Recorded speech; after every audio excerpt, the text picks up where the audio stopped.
Hello बच्चों, physics का starting chapter, starting topic electrostatics.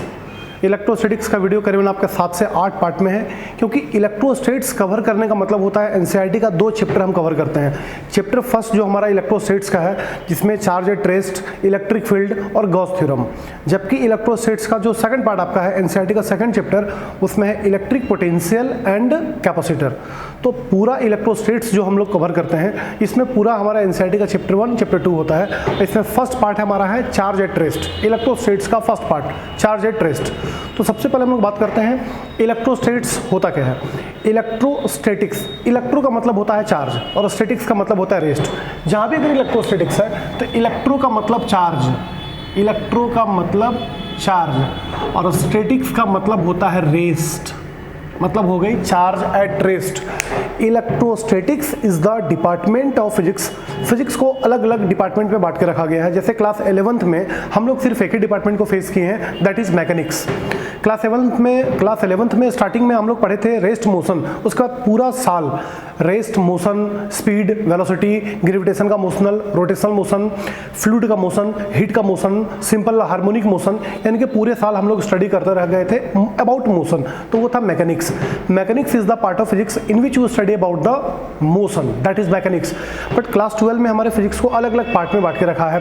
First part हमारा इलेक्ट्रोस्टैट्स है, फिर हमारा करंट इलेक्ट्रिसिटी है, फिर मैग्नेटिज्म है, फिर हमको electromagnetic waves, alternating current, electromagnetic induction मिलेगा, फिर ऑप्टिक्स, फिर semiconductor devices, nuclear physics, like this.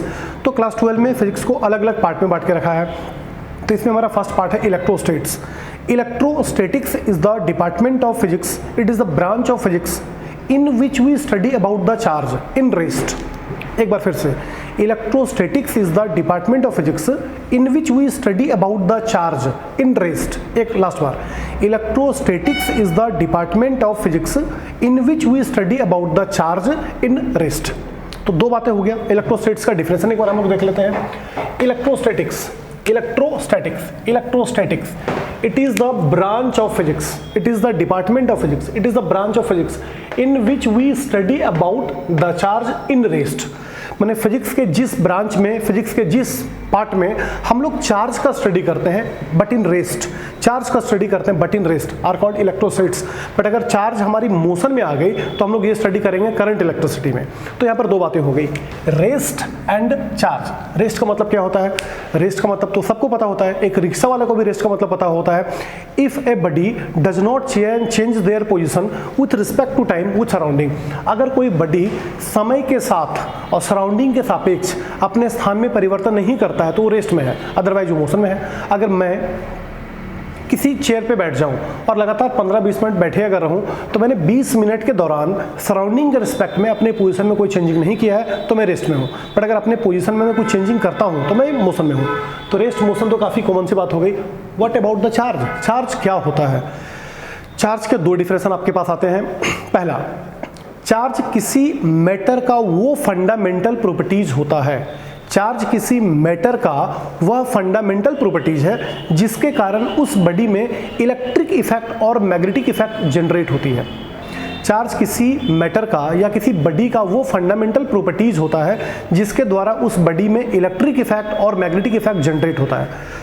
एक डिफरेंशन आपके पास है, it is the fundamental properties of matter. ये किसी मैटर का वो फंडामेंटल प्रॉपर्टीज होता है ड्यू टू विच, जिसके कारण इलेक्ट्रिक एंड मैग्नेटिक इफेक्ट या electric and other related effect produce in the body. अगर किसी बॉडी में इलेक्ट्रिक इफेक्ट और मैग्नेटिक इफेक्ट जनरेट होती है तो इसका वजह होता है उसका चार्ज। तो charge is the fundamental properties of matter due to which, जिसके कारण electric effect and magnetic effect produce in the body. या तो दूसरा डिफरेंशन भी हम लोग दे सकते हैं, अगर किसी न्यूट्रल बॉडी के द्वारा इलेक्ट्रॉन की लूज या गेन कर दी जाए in both the situation, body convert into charge. अब बात होता है what do you mean by neutral body? Neutral body होता क्या है? बिल्कुल नहीं, वो नहीं बोलना है। न्यूट्रल बॉडी का मतलब होता है कि a body contain equal number of positive and equal number of negative charge. अब बॉडी कंटेन नो चार्ज, बिल्कुल नहीं। A body contain charge but equal number of positive and equal number of negative charge, then body said to be neutral.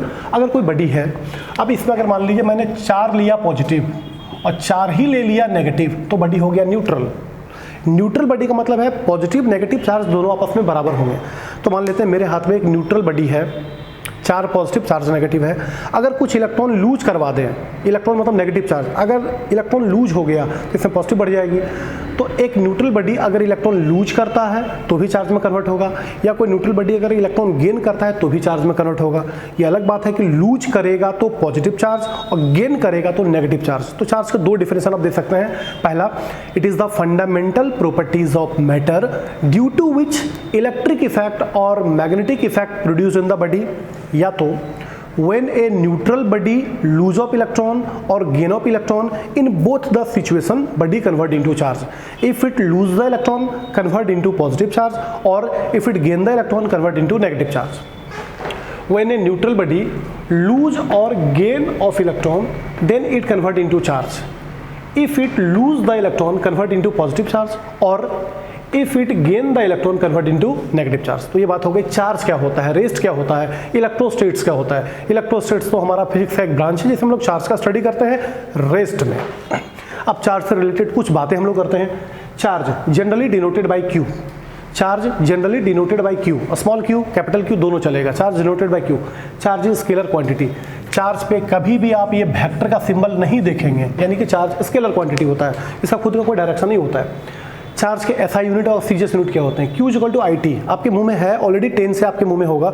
Q equal to I T, Q equal to I T, Q equal to I T. I मेरा current, जिसका unit हमारा SI unit ampere, और time का second. Ampere second को कहते हैं coulomb. Coulomb के नाम पे इसका नाम रखा गया coulomb, denoted by C, it is SI unit. तो चार्ज का एसआई यूनिट आप सीधे बोलिए एम्पियर सेकंड या तो कुलम, सारे लोग बोलते हैं कुलम। चार्ज का एसआई यूनिट कुलम, चार्ज का एसआई यूनिट कुलम। जबकि सीजीएस यूनिट क्या होता है? तो सीजीएस यूनिट अगर निकालना होगा तो करंट का सीजीएस यूनिट होता है बायोट, ध्यान दीजिए, बायोट, BIOT, बायोट, और सीजीएस यूनिट तो सेकंड ही होता है। बायोट सेकंड को बोलते हैं स्टेट कुलम। तो चार्ज का एसआई यूनिट कुलम और सीजीएस यूनिट स्टेट कुलम। तो सर जिस टाइप से अगर ये न्यूटन है, ये डाइन है, अगर ये जूल है, ये अर्ग है, अगर अभी मेरा कुलम और स्टेट कुलम है तो दोनों में के बीच में रिलेशन होगा। जैसे 1 newton is equal to 10 to the power 5 dyne, 1 joule is equal to 10 to the power 7 erg. तो जिस टाइप से न्यूटन डाइन में रिलेशन है, जूल अर्ग में रिलेशन है, उसी प्रकार से स्टेट कुलम और कुलम में भी रिलेशन होगा। और रिलेशन है 1 coulomb is equal to 3 into 10 to the power 9 stat coulomb. ESU भी इसको बोलता है, ESU, इलेक्ट्रोस्टैटिक यूनिट, या आप स्टेट कुलम भी यूज कर सकते हैं। 1 coulomb is equal to 3 into 10 to the power 9 stat coulomb. अब हम लोग बात करेंगे what do you mean by 1 coulomb, एक कुलम का मतलब क्या होता है। What do you mean by 1 coulomb, कभी कभी छोटा छोटा डेफिनेशन पूछता है कि व्हाट इज 1 कुलम, एक कुलम होता क्या है। If 1 ampere of current flow through any conductor in 1 second then their charge is said to be 1 coulomb. जैसे Q equal to I T, Q equal to I T, और I T ही मेरा बनता है coulomb. तो I मतलब ampere और T मतलब second. अगर 1 एम्पियर का करंट किसी कंडक्टर से होके 1 सेकंड में फ्लो करेगा then their charge is said to be 1 coulomb. If 1 ampere of current flow through any conductor in 1 second then their charge is said to be 1 coulomb. अब charge के dimension क्या होते हैं? तो हर एक डायमेंशन निकालने का पीछे है उसका formula, Q equal to I T. तो I का एम्पियर, टाइम का T, तो आप सीधे कैपिटल A कैपिटल T भी डाल सकते हैं बड़ी ब्रैकेट में, या तो M0 क्योंकि मास है नहीं, L0 क्योंकि लेंथ है नहीं, A1 T1 या T1 A1 full bracket, it is the dimension. तो यहाँ पर हम लोग बात करनी है चार्ज क्या है, चार्ज के कुछ पॉइंट हमारे पास क्या आ गए, चार्ज के डिफिनेशन क्या है, इलेक्ट्रोस्टेट्स क्या है। अब हम लोग बात करेंगे method of production of charge, charge को हम लोग कैसे जनरेट कर सकते हैं। Method of production of charge, there are 3 method through which charge can be generate. हमारे पास 3 मेथड है जिससे हम चार्ज को जनरेट कर सकते हैं। फर्स्ट मेथड है by friction method, friction method से, रबिंग मेथड से, फ्रिक्शन मेथड या रबिंग मेथड। सेकंड मेथड है मेरा कंडक्शन मेथड, जिसको हम लोग बोलते हैं डायरेक्ट टच मेथड, और तीसरा है इंडक्शन मेथड, इनडायरेक्ट मेथड। अभी तीनों मेथड पे मैं आपको डील करके दिखाता हूँ तीनों मेथड से हम किसी बॉडी को चार्ज कैसे कर सकते हैं। पहला मैं आता हूँ फ्रिक्शन मेथड में। बचपन से ही आप यूज़ किए होंगे, आप एक कॉम्ब या तो पेन यूज़ करके ड्राई हेयर में ऐसे रब करते हैं पीछे की तरफ, और रब करने से अब फिर अगर छोटा छोटा कोई कागज़ के टुकड़े पे अगर इस पेन को हम लेके जाएं तो कागज़ का टुकड़ा इससे अट्रैक्ट होता है। अब ये जो पेन है कागज़ के टुकड़े को अट्रैक्ट करके दिखाता है, तो यहाँ पर ये चार्ज की घटना तो है, बट व्हाट हैपन हियर, यहाँ पर हुआ क्या। जब भी कभी 2 बॉडी को रब किया जाता है, जब भी कभी 2 बॉडी को हम रब करेंगे तो रब करने से दोनों के बीच में हीट जनरेट होता है, और हीट जनरेट होने से एक बॉडी इलेक्ट्रॉन लूज करेगा, दूसरा बॉडी इलेक्ट्रॉन गेन करेगा। ध्यान दीजिए, अगर मैंने इस पेन को ड्राई हेयर में रब किया तो ड्राई हेयर में रब करने से एक बडी इलेक्ट्रॉन लूज किया, ये मेरा हेयर इलेक्ट्रॉन लूज किया और ये प्लास्टिक कॉम इलेक्ट्रॉन गेन किया। तो लूज करने से ये हो गया पॉजिटिव चार्ज और गेन करने से ये हो गया नेगेटिव चार्ज। फिर से जब मैंने प्लास्टिक पेन को ड्राई हेयर से रब किया तो ये इलेक्ट्रॉन लूज किया, ये गेन किया, लूज करके ये बना पॉजिटिव और गेन करके ये बना नेगेटिव। ध्यान दीजिए, गेन करके ये बना नेगेटिव, अब तो नेगेटिव चार्ज है। अब अगर मैं इसको किसी पॉजिटिव के पास लेके जाऊंगा तो उसको अट्रैक्ट करेगा। This is rubbing method. तो इसमें कुछ बदनाम पेयर होती है जो कि इलेक्ट्रॉन लूज ही करेगा और कुछ बदनाम पेयर है जो इलेक्ट्रॉन गेन ही करेगा। जैसे हम लोग देखते हैं, लूज कौन करेंगे? जो लूज करेगा पॉजिटिव होगा, जो गेन करेगा नेगेटिव होगा। Fur, wool, dry hair, glass rod, all these are बदनाम for lose the electron. Fur, wool, ऊन, ड्राई हेयर, ग्लास रॉड, ये सब हमेशा इलेक्ट्रॉन लूज करेगा बिकॉज लूजली बॉन्डेड होता है और लूज करेगा हमेशा पॉजिटिव चार्ज। बट कुछ आइटम बदनाम होते हैं, वो हमेशा इलेक्ट्रॉन गेन ही करेंगे। जैसे plastic comb, plastic pen, plastic का कोई भी item, silk cloth, rubber, ebonite, amber. Ebonite, amber क्या होता है? इसमें भी रबर की अपीयरेंस होती है, रबर जैसा ही होता है। तो ये लोग हमेशा गेन करेगा, हमेशा नेगेटिव होगा। अब ये दोनों का कोई पेयर नहीं है, ये दोनों का कोई पेयर नहीं है। इसका पेयर आप किसी के साथ भी चला सकते हैं, मतलब इसका पेयर किसी के साथ भी हम लोग चला सकते हैं। इस पार्ट को इस पार्ट से कभी भी पेयर हम कर सकते हैं। तो अक्सर पेयर में दिखता है ग्लास रॉड, सिल्क क्लॉथ, फर, रबर, ड्राई हेयर, प्लास्टिक हो, कोई भी चलेगा। तो ये सब हमेशा लूज करने के लिए बदनाम है, ये सब हमेशा गेन करने के लिए बदनाम है। तो अगर ऊल पॉजिटिव चार्ज हुआ तो सामने वाला कौन सा चार्ज होगा? नेगेटिव चार्ज होगा। जितना इलेक्ट्रॉन ये लूज करेगा उतना ही ये गेन करेगा। तो दीज आर बदनाम फॉर पॉजिटिव, दीज आर बदनाम फॉर नेगेटिव। ये फर्स्ट मेथड था रबिंग मेथड या तो फ्रिक्शन मेथड। जब भी कभी दो बॉडी को रब करेंगे तो रब करने से दोनों के सरफेस के बीच में हीट जनरेट होगा, loosely bonded body electron lose करेगा, दूसरा बॉडी इलेक्ट्रॉन गेन करेगा। जो लूज किया पॉजिटिव, जो गेन किया नेगेटिव। सेकंड मेथड है मेरा direct touch method. Direct touch method one of the very simple method. Direct touch method में क्या होता है कि मेरे हाथ में दो बडी है। एक बडी है neutral buddy.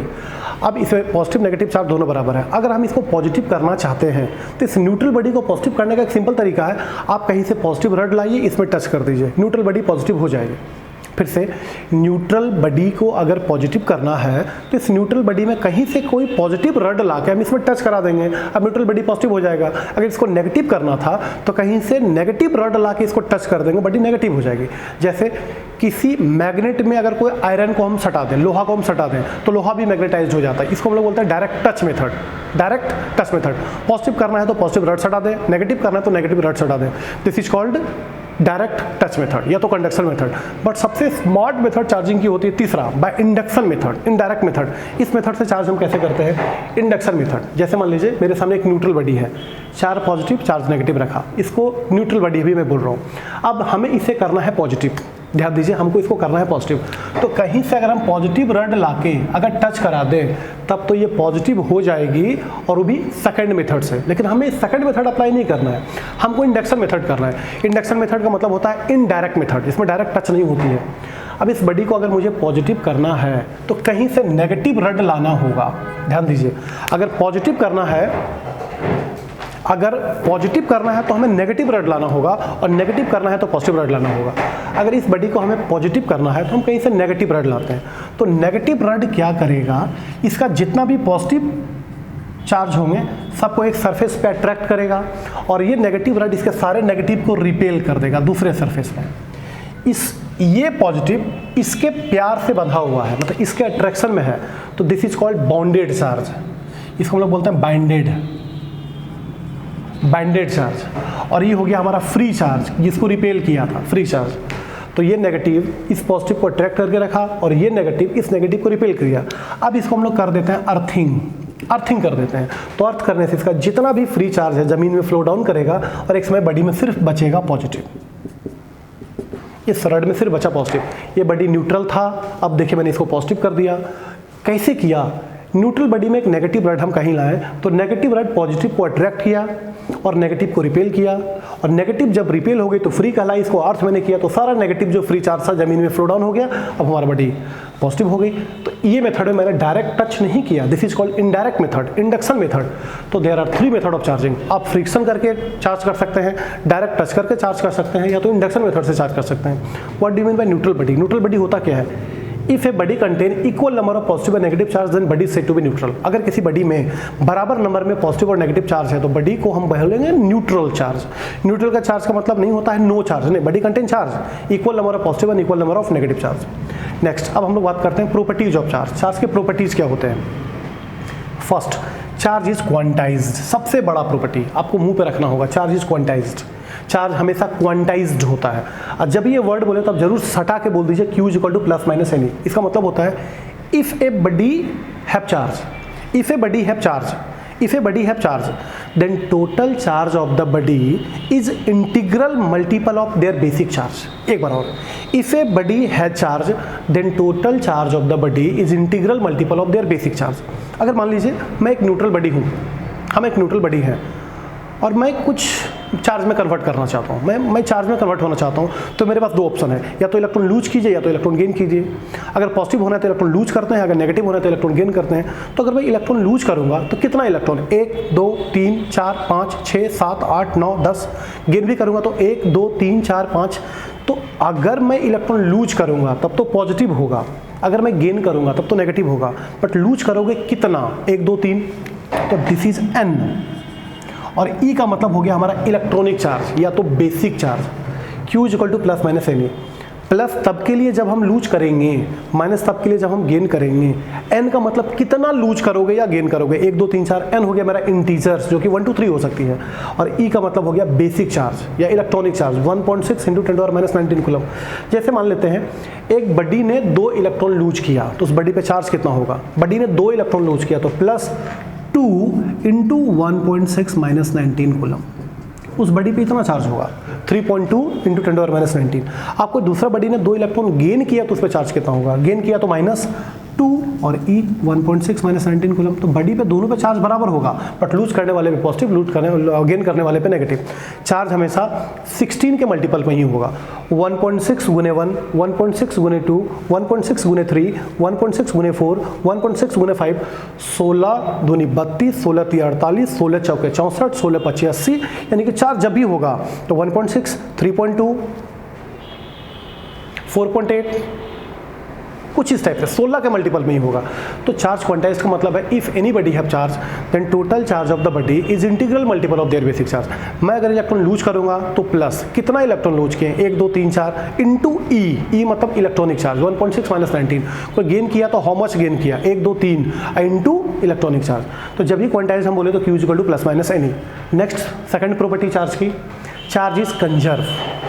Charge is conserve, charge हमेशा कंजर्व होता है। अगर किसी ने 2 इलेक्ट्रॉन गेन किया तो दूसरा ने 2 इलेक्ट्रॉन गेन किया होगा, तो इसका और इसका दोनों इज अ सिस्टम। अब सिस्टम का टोटल चार्ज हमेशा 0। मैंने 5 इलेक्ट्रॉन लूज किया तो किसी ने 5 इलेक्ट्रॉन गेन किया होगा, हम लोग दोनों एक सिस्टम हो गए, मेरा उसका टोटल चार्ज हमेशा होगा 0। Charge cannot create, charge cannot destroy. If loser body and gainer body both combine together then their charge will be 0। Charge हमेशा कंजर्व होता है, चार्ज क्रिएट नहीं होता। अगर कोई लूज करेगा तो दूसरा गेन करेगा, चार्ज इज कंजर्व। तीसरा, चार्ज इज एडिटिव। चार्ज को सिंपल अलजेब्रा नियम से जोड़ा घटाया जा सकता है। मैंने 2 इलेक्ट्रॉन लूज किया प्लस 2E, 2 और लूज किया प्लस 4E, 2 और लूज किया प्लस 6E, 2 और लूज किया प्लस 8E। तो मतलब सिंपल हम जोड़ घटाव कर रहे हैं, जितना लूज करेंगे उतना प्लस, जितना गेन करेंगे उतना माइनस। तो charge is additive. Charge can be added और subtracted by simple algebra method. Next, charge is invariance. Invariance का मतलब होता है नॉट डिपेंड अपॉन स्पीड, जो स्पीड पे डिपेंड नहीं करे। जैसे एक न्यूट्रल बडी है, इसको आपके सामने में फ्रिक्शन मेथड से चार्ज करता हूँ, चार्ज किया। अब रेस्ट में ये चार्ज है, अगर मैं इसको मोशन में भी ला दूँ तो भी ये चार्ज में ही होगा। Charge not depend upon speed, mind the word, charge not depend upon speed, जबकि मास स्पीड पे डिपेंड करता है। आइंस्टाइन का एक फॉर्मूला था m = m0√(1 - v²/c²। यानी कि एक बडी का रेस्ट मास अगर मान लीजिए 50 ग्राम है, अगर इसको किसी वेलोसिटी में मैं फेंक दूं तो वेलोसिटी के दौरान इसका मास चेंज करेगा। वो मास निकालने का तरीका था, रेस्ट मास आप डाल दीजिए m0, रेस्ट मास डाल दो m0, 1 - v किस वेलोसिटी से हम फेंके हैं, और c हो गया मेरा वेलोसिटी ऑफ लाइट 3 × 10⁸। अगर मैं डाल दूं तो हमको मोशन के टाइम में मास मिल जाएगी। तो mass is not invariance because mass depend upon speed, जबकि charge is invariance, charge speed पे डिपेंड नहीं करता। Next, like charge repel, dislike charge attract. Positive positive repel, negative negative repel, positive negative attract, negative positive attract. ये charge के 4 property हमारे हो, 5 property हमारे हो गए। पहला, चार्ज क्वांटाइज्ड है, चार्ज एडिटिव है, चार्ज इनवेरियंस है, चार्ज कंजर्व है और चार्ज में रिपल्सन अट्रैक्शन की प्रॉपर्टी होती है। एक बार फिर से पांचों प्रॉपर्टी, चार्ज क्वांटाइज्ड है, चार्ज कंजर्व है, चार्ज एडिटिव है, चार्ज इनवेरियंस है और चार्ज में अट्रैक्शन और रिपल्सन की प्रॉपर्टी होती है। और जब इतना पता चला चार्ज में अट्रैक्शन रिपल्सन होता है तो अट्रैक्शन रिपल्सन का आइडिया मुझको दिया कूलम्ब्स। अब हम लोग देखते हैं कूलम्ब्स लॉ। अगर चार्ज में अट्रैक्शन और रिपल्सन होता है तो इस अट्रैक्शन और रिपल्सन का आइडिया दिया है कूलम्ब्स। तो कूलम्ब्स हमारे फिजिक्स का पहला लॉ है, जबकि हमारे पूरे फिजिक्स में टोटल आने वाली 15 से 16 लॉ होंगी, जिसमें Coulomb's is one of the most easy law. Coulomb's law, Coulomb's law क्या बोलता है, अगर हमको दोनों चार्ज पता हो और दोनों के बीच की दूरी पता हो और मीडियम पता हो, एयर मीडियम है कि वाटर मीडियम है कि ग्लास मीडियम में, अगर हमें दोनों चार्ज पता हो और दोनों का डिस्टेंस पता हो और मीडियम पता हो तो मैं ये पता लगा सकता हूं कि दोनों में कितना न्यूटन से अट्रैक्शन या रिपल्सन होगी। अट्रैक्शन तो तब होगा जब दोनों लाइक होगा, रिपल्सन तो तब होगा जब दोनों डिसलाइक होगा, बट कितना के फोर्स से अट्रैक्शन रिपल्सन होगा ये कूलम्ब्स निकाल सकता है। तो कूलम्ब का स्टेटमेंट था द फोर्स ऑफ अट्रैक्शन और रिपल्सन, क्योंकि चार्ज के दुनिया में अट्रैक्शन रिपल्सन दोनों होता है, लाइक हुआ तो रिपल्सन और डिसलाइक हुआ तो अट्रैक्शन, तो चार्ज के दुनिया में दोनों होता है। तो द फोर्स ऑफ अट्रैक्शन और repulsion between two point charges is directly proportional to the product of magnitude of charges and inversely proportional to the square of distance between them। एक बार स्टेटमेंट को आप थोड़ा देख लीजिए, मुंह पे डाल दीजिए। द फोर्स ऑफ अट्रैक्शन और repulsion between two point charges is directly proportional to the product of magnitude of their charges and inversely proportional to the square of distance between them. इसको हम लोग समझते हैं। कोई दो पॉइंट चार्ज लिया Q1 और Q2, दोनों के बीच का दूरी R, तो अब ये इसको अट्रैक्ट करेगा या रिपेल करेगा, ये इसको अट्रैक्ट करेगा या रिपेल करेगा, तो अट्रैक्ट करेगा या रिपेल करेगा दोनों चार्ज के नेचर पे पता चलेगा। अगर दोनों पॉजिटिव है तो रिपेल, दोनों नेगेटिव है तो रिपेल, कोई पॉजिटिव कोई नेगेटिव है तो अट्रैक्ट। बट अट्रैक्ट करे चाहे रिपेल करे फोर्स तो लगेगा ना, वही वाली फोर्स अट्रैक्ट या रिपेल जो करेगा फोर्स है, वही वाली फोर्स डायरेक्टली प्रोपोर्शनल होगा दोनों चार्ज के मैग्नीट्यूड के प्रोडक्ट के, बीच में कुछ नहीं है मतलब प्रोडक्ट है। अट्रैक्शन और रिपल्सन वाला फोर्स जो होगा दोनों चार्ज के मैग्नीट्यूड के प्रोडक्ट के डायरेक्टली प्रोपोर्शनल होगा, और वही फोर्स बीच का जो दूरी है डिस्टेंस है उसके स्क्वायर के इनवर्सली प्रोपोर्शनल होगा। यानी कि F directly proportional mod of Q1 Q2, F inversely proportional to 1/r²। Equation 1 equation 2 अगर दोनों को मैं मिला दूं तो F डायरेक्टली Q1 Q2/r²। अब डायरेक्टली को हटा के कोई कांस्टेंट लगाते हैं, तो कांस्टेंट चलो आप लगा सकते हो K is proportionality constant, K is proportionality constant, but बाद में इस K को खोलना पड़ेगा 1/4 pi epsilon naught epsilon r, 1/4 pi epsilon r। इसको हम लोग बोलते हैं एप्सिलॉन नॉट। फिर से सुन लीजिए, एप्सिलॉन नॉट और ये एप्सिलॉन r। बट प्रॉब्लम है कि दोनों है क्या, जो भी होगा कांस्टेंट होगा, क्योंकि आप इसको रिप्लेस करते हैं K के जगह पे, K कांस्टेंट है तो पूरा भी कांस्टेंट होगा। बट इतना तो पता चल रहा है epsilon naught epsilon r constant है, बट ये है क्या। चलिए, तो फाइनल फार्मूला जो हमारा बनके तैयार हो गया है F is equal to 1/4 pi epsilon naught epsilon r Q1 Q2/r²। But problem है कि इसके जगह पे हम डालेंगे क्या, कांस्टेंट अगर है तो वैल्यू तो कुछ होता होगा जी, वैल्यू हमारी हो सकती है। पहले एप्सिलॉन नॉट को हम लोग पहचानते हैं, क्योंकि 1 मतलब तो 1, 4 मतलब तो 4, पाई मतलब तो 3.14 या तो 22/7। लेकिन ये एप्सिलॉन नॉट क्या है, एप्सिलॉन नॉट का नाम होता है absolute permittivity. Absolute permittivity in space या free space, its value is 8.854 into 10⁻⁻12 unit coulomb square per newton per metre square. Epsilon naught होता है absolute permittivity of free space या इन फ्री स्पेस, वैल्यू इतना है। जबकि epsilon r होता है किसी मीडियम के लिए relative permittivity in medium, relative permittivity in medium, relative permittivity in medium, relative permittivity या डायरेक्टली कांस्टेंट इन मीडियम।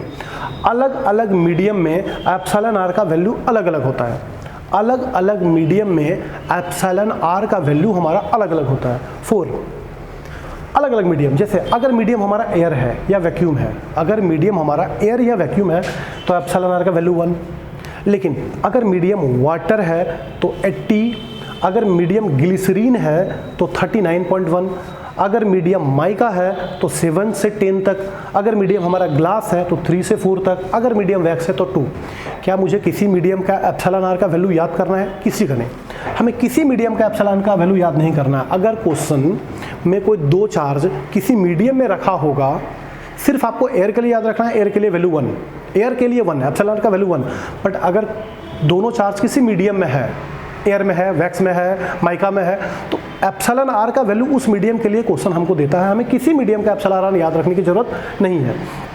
तो अगर यही फॉर्मूला को हम एयर में यूज करें, फॉर एयर या वैक्यूम में, एयर में तो 1/4 pi epsilon Q1 Q2 bar square. क्या यहाँ पर एप्सिलॉन आर है कि नहीं? जी हाँ, बिल्कुल है। बट एयर के लिए एप्सिलॉन आर का वैल्यू कितना? 1। एयर के लिए एप्सिलॉन आर का वैल्यू उतना 1, तो एप्सिलॉन आर का वैल्यू को मैंने मिटा दिया। मिटाया नहीं, मैंने यहाँ पर 1 डाला है। जबकि अगर किसी मीडियम में लिखना हो तो F = 1/4 pi epsilon r Q1 Q2 by r square, और उस मीडियम का एप्सिलॉन आर का वैल्यू क्वेश्चन हमको बताएगा। उस मीडियम का एप्सिलॉन आर का वैल्यू मीडियम हमको बताएगा। एयर मीडियम के लिए तो एप्सिलॉन आर का वैल्यू 1, बट उस मीडियम में एप्सिलॉन आर का वैल्यू हमको देगा, यहाँ पर हम पुट करेंगे। बट 1/4 पे एप्सिलॉन की जगह पे वैल्यू क्या आएगा? वैल्यू आएगा, अगर 1/4 पे एप्सिलॉन हम रखे हैं तो 1 का मतलब 1, 4 का मतलब 4, पाई का मतलब 3.14, एप्सिलॉन का वैल्यू हमने रखा है 8.854 × 10⁻12। सॉल्व किया तो 9 × 10⁻9। तो अगर मुझको दो चार्ज पता हो, मीडियम पता हो और दूरी पता हो, तो हम पुट करके निकाल सकते हैं। 1/4 पे एप्सिलॉन के जगह पे सीधे यूज करेंगे 9 × 10⁻9। ये सॉल्व करके आती है। अगर एयर का मीडियम है, एयर मीडियम है, तो एप्सिलॉन आर तो 1 हुआ, इसका वैल्यू हमारे पास है। सिर्फ दोनों चार्ज बैठाएंगे, आर बैठाएंगे। जी, चार्ज हमेशा रखना है कूलम में। अगर कभी milli coulomb, micro coulomb, nano coulomb, pico coulomb दिया तो हम उसको रिप्लेस करेंगे। जैसे pico coulomb, nano coulomb, micro coulomb, milli coulomb. Pico coulomb के लिए -12 कूलम, नैनो कूलम के लिए -9 कूलम, माइक्रो के लिए -6 कूलम, मिली के लिए -3 कूलम। यानी कि चार्ज हमेशा रखना है कूलम में, और आर हमको रखना है हमेशा मीटर में। ध्यान दीजिए, डिस्टेंस हमेशा होना चाहिए मीटर में और चार्ज होना चाहिए कूलम में। ये था हमारा कूलम्स लॉ। कूलम्स लॉ का final formula F = 1/4 pi epsilon r Q1 Q2 by r square. अगर मीडियम में क्वेश्चन बनाएंगे तो एप्सिलॉन आर का वैल्यू क्वेश्चन हमको देगा, लेकिन एयर में अगर क्वेश्चन हम बनाएंगे तब तो एप्सिलॉन आर का वैल्यू हमारा 1, फॉर्मूला सीधे 1/4 pi epsilon Q1 Q2 by r square. अब लास्टली हम लोग देखते हैं Coulomb's law in vector form. Coulomb's law in vector form, क्योंकि कूलम्स लॉ से हम दो चार्ज के बीच में क्या निकालते हैं? फोर्स। कूलम्स लॉ से हम दोनों चार्ज के बीच में क्या निकाल पाते हैं? फोर्स। और force is branded vector quantity. Force एक ब्रांडेड वेक्टर क्वांटिटी होता है। अगर वेक्टर क्वांटिटी है तो हमें डायरेक्शन भी चाहिए। अगर फोर्स वेक्टर क्वांटिटी है तो हमें डायरेक्शन भी चाहिए, क्योंकि वेक्टर का मतलब होता है मैग्नीट्यूड इनटू डायरेक्शन। वेक्टर का मतलब मैग्नीट्यूड इनटू डायरेक्शन। तो डायरेक्शन तो मुझको चाहिए, तो Coulomb's law in vector form. मैंने को दो चार्ज लिया, Q1 और Q2, दोनों के बीच का दूरी R। अब यहाँ पर कंसिडर हम करते हैं कि चार्ज Q1 पॉजिटिव है और चार्ज Q2 भी चलो पॉजिटिव है। तो अगर Q1 Q2 पे फोर्स लगाएगा तो रिपेल करेगा, डायरेक्शन इस ओर, या Q2 Q1 पे फोर्स लगाएगा तो ये भी रिपेल करेगा, डायरेक्शन इस ओर। यानी कि अगर कोई पॉजिटिव नेगेटिव पे फोर्स लगाएगा तो पॉजिटिव नेगेटिव को खींचेगा, या नेगेटिव कोई पॉजिटिव पे फोर्स लगाएगा तो ये भी इसको खींचेगा। बट अगर पॉजिटिव पॉजिटिव पे फोर्स लगाएगा तो रिपेल। पॉजिटिव अगर किसी दूसरे पॉजिटिव पे फोर्स लगाता है तो इसको रिपेल। नेगेटिव अगर किसी नेगेटिव पे फोर्स लगाता है तो रिपेल। तो ये हो गया कूलम्स लॉ विथ डायरेक्शन। तो अगले वीडियो में हम कूलम्स लॉ के साथ आते हैं। Thank you.